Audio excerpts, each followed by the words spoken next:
इस आदमी ने एक झलक में समझ लिया कि सामने बैठी लड़की बहुत ही दयालु और केयरिंग है। वो कोई साधारण इंसान नहीं था, बल्कि एक रहस्यमयी व्यापारी था जिसे सिर्फ अमर लोग ही पहचान पाते थे। उसके पास सिर्फ दो तरह के कस्टमर आते थे, या तो बहुत अच्छे दिल वाले या फिर बहुत क्रूर लोग। इनके अलावा चाहे कोई बड़ा अफसर हो या अरबपति, कोई भी उसके रहस्यमयी डिब्बे नहीं खरीद सकता था। लड़की ने उत्सुकता से पूछा, इन डिब्बों में होता क्या है? आदमी ने जवाब दिया, इनमें सब कुछ होता है। ये सुनकर लड़की के पिता को गुस्सा आ गया, लेकिन लड़की ने उन्हें शांत किया और बोली कि वो एक डिब्बा खरीदना चाहती है। आदमी ने चेतावनी दी कि अगर डिब्बा खरीदने से पहले कोई इच्छा की जाए तो उसका असर और ज्यादा ताकतवर हो जाता है। लड़की ने फौरन दिल से दुआ मांगी कि उसके दादाजी की तबीयत ठीक हो जाए। जैसे ही उसने पेमेंट किया, आदमी ने महसूस किया कि उसके शरीर में जबरदस्त ताकत का प्रवाह हुआ, क्योंकि हर डिब्बा बेचने से वो और ताकतवर हो जाता था। अब तक वो 2994 डिब्बे बेच चुका था और सिर्फ 6 डिब्बे और बेचने थे ताकि वो इस दुनिया का भगवान बन सके। लड़की ने डिब्बा खोला तो उसमें एक सड़ी हुई जड़ थी। आदमी ने बताया, ये पौराणिक कथाओं का पहला पवित्र पेड़ है जिसने आकाश और धरती को संभाला था। इसमें बीमारियों को ठीक करने की ताकत है। लड़की भावुक होकर बोली, क्या मेरे दादाजी इसे खाकर ठीक हो सकते हैं? उसके पिता को उसकी मासूमियत देखकर गुस्सा आया और वो उसे वहां से ले जाना चाहते थे, लेकिन लड़की ने जिद की कि वो दूसरा डिब्बा भी खरीदेगी। इस बार उसने दुआ की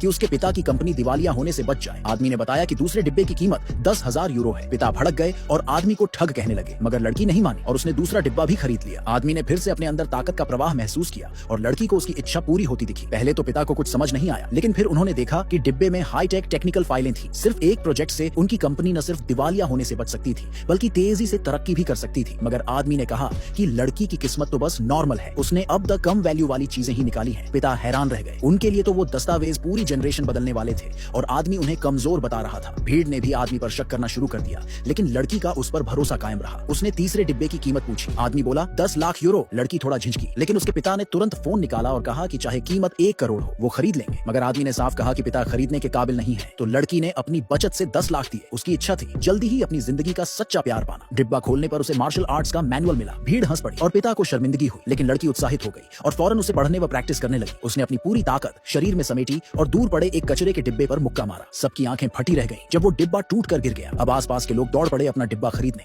लेकिन आदमी ने जोर से चिल्लाकर उन्हें रोक दिया। लड़की चौथा डिब्बा लेना चाहती थी, लेकिन आदमी ने मना कर दिया। उसका नियम साफ था, एक इंसान एक दिन में सिर्फ 3 डिब्बे खरीद सकता है और वो हर बार अलग जगह प्रकट होता है, यानी फिर से मिलना किस्मत पर निर्भर था। लड़की मजबूरी में लौट गई। तभी एक अमीर लड़का अपनी गर्लफ्रेंड के साथ आया। आदमी ने उन्हें फौरन पहचान लिया। ये वही अमीर आदमी का बेटा था जिसे उसने पहले डिब्बा खरीदने से मना किया था, और उसके साथ उसकी पूर्व पत्नी थी जो पैसों की लालची थी। जैसे ही उन्हें पता चला कि किसी ने मार्शल आर्ट्स का मैनुअल निकाला, लड़के ने घमंड में पूछा, तो अब मैं खरीद सकता हूँ? आदमी ने महसूस किया कि वो अच्छा इंसान नहीं है, लेकिन बोला, हाँ तुम खरीद सकते हो। लड़के ने तुरंत इच्छा की कि उसका बाप कमजोर और बीमार हो जाए और सारी दौलत उसे अभी मिल जाए। तभी डिब्बे से काली रोशनी चमक उठी।